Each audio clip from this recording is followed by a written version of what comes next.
Welcome, my name is Colleen Tauke. I'm the sewing specialist here at Fons & Porter. In this Quilting Quickly tutorial, I'm going to show you how to put together the simple blocks for the quilt called Pretty Poppy. If you'd like to purchase this pattern, please visit our website.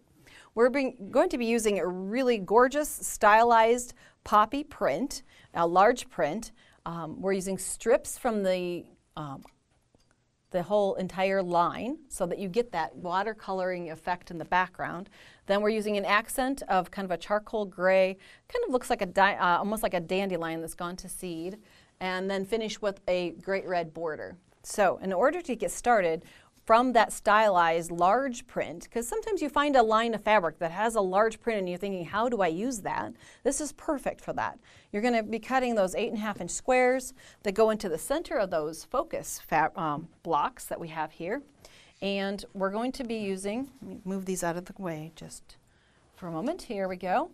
We're going to be then taking some of those strips that your instructions have you cut of the dark charcoal, and we're going to be adding strips to each side. We always do side to side first. Just kind of the mode of operation here is side to side. And when you get those on, you press your seam allowances toward the dark. Then you've got a bar that goes to the top and the bottom. And you're going to create the 12 of those that go in the center of the quilt. In this case, there's not really a need to fussy cut the poppy because the flower is so large it appears throughout the entire piece. You could fussy cut, but you would have to adjust your yardage for that just a bit. But it's kind of fun just to have that large piece kind of floating in those frames in the center of the quilt. The next portion that we're going to create are those little tiny, almost like pixelated background pieces. What we need to do is create pieces that are 2 by 5 in squares and 4 by 4s. These become cornerstones, these become sashing. And in order to create those, what we're going to be doing is creating strip sets. So those 2.5 inch strips get used really efficiently. We're putting together strip sets 2 at a time, and you can go through the strip sets and match up any color combination you want. The dark charcoal gray is in the strip set, but are in the pre-cut strips, but we kind of pulled those out because we wanted just to have that dark charcoal in the framing of the large print. So what we did is just did pinks, mostly pinks and greens, as strip sets of 2.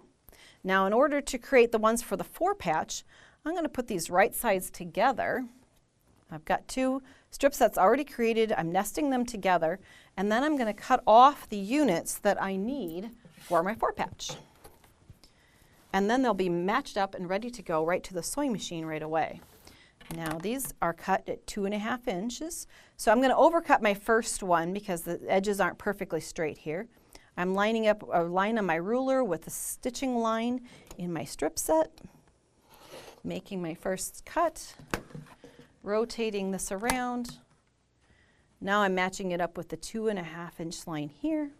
Again, kind of keeping an eye on that seam line so that I get perfect units that can go right to the sewing machine. And then I would just go down the line, creating the number of cornerstones, which are 4 patches, that I need for my project. So once you have those, you take those to the sewing machine, seam those along one side and press open, and you have your cornerstones.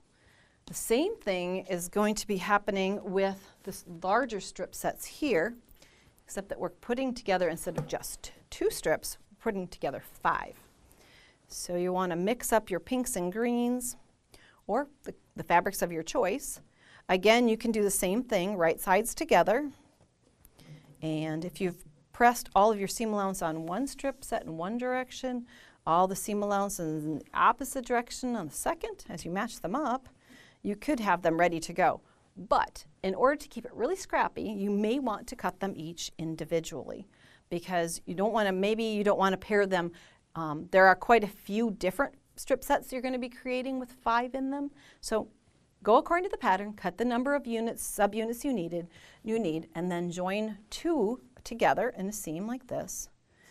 Press your seams to one side, and you've got the sashing. So now what you've created in the top corner of your quilt block, or quilt layout, is a cornerstone like this, and this becomes your sashing here, and then again here. A lot of times when we think of sashing, we think of a solid piece of fabric, but it can be pieced also. If you'd like to see more of our Quilting Quickly tutorials, please visit our website. Thanks for joining me today.